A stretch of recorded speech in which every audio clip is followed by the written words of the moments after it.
really good to have a summit about the COP 27 in the Middle East and in Egypt. I think it's about time that an Arab country organize such an international summit about a very important issue.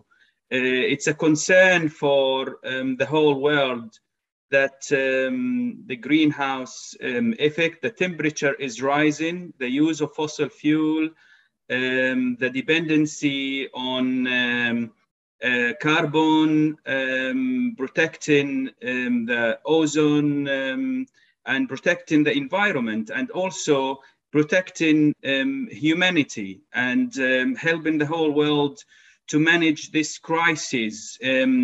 This year alone in the summer, we have faced a very hot summer in the UK, and it was very hot also in Europe. And there has been some concerning signs of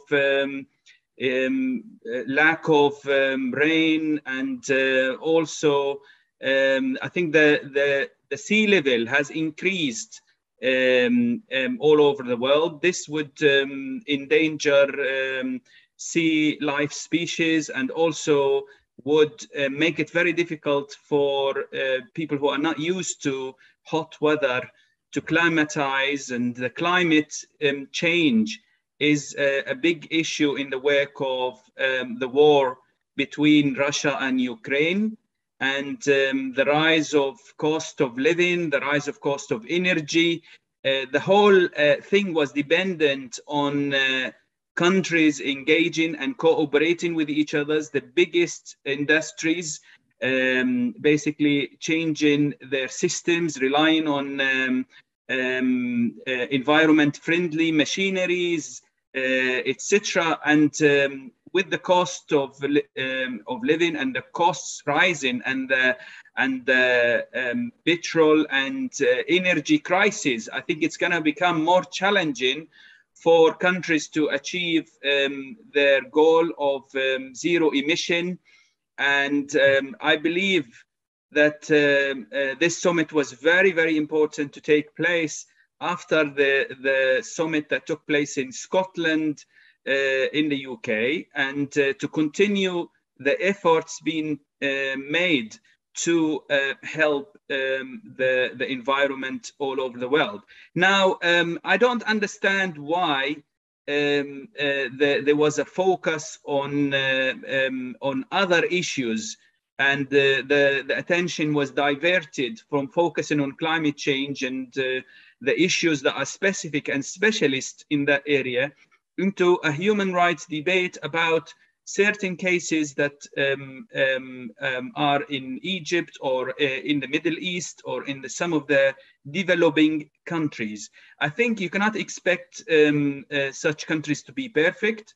And I think it's one step in the right direction that Arab countries and countries in the Middle East is stepping up to the challenge and hosting such a massive, big events like United Nations countries gathering there, trying to resolve some of the problems. Equally, I'm so pleased that Qatar is also organizing the World Cup, which is about to start in about 10 days' time.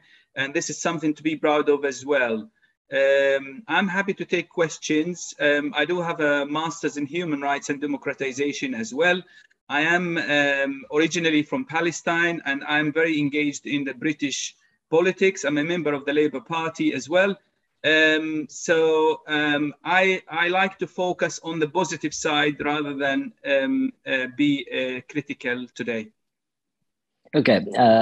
That's fine. I'm sure we'll take a lot of questions for you at the end, but I just wanted to give a comment. You said you're original from rather Palestine. If you ask me now, because I'm about to dash, I've got another interview.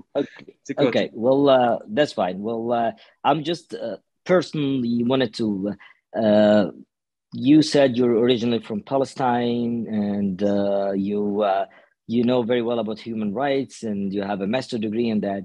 what's shocking me right now, and plus you are a member of UK Labour Party, to be honest, as a person, an Egyptian American person, I'm shocked, to be honest, and I'm be frank with you, to hear that from you, with the background you talk about. How come we have you're asking why is shift from climate change to human rights? How come a country, a president, that he's killing the human rights and doing anything it takes in his hand to stay in power, 60,000 plus prisoners, murdering, rape to stay in power, and at the same time he's hosting the COP27? It's a normal thing not to have this event in Egypt, but once we're gonna have it in Egypt, let's take an opportunity to put our priorities. Our priority is human rights, to save the people before to save the climate.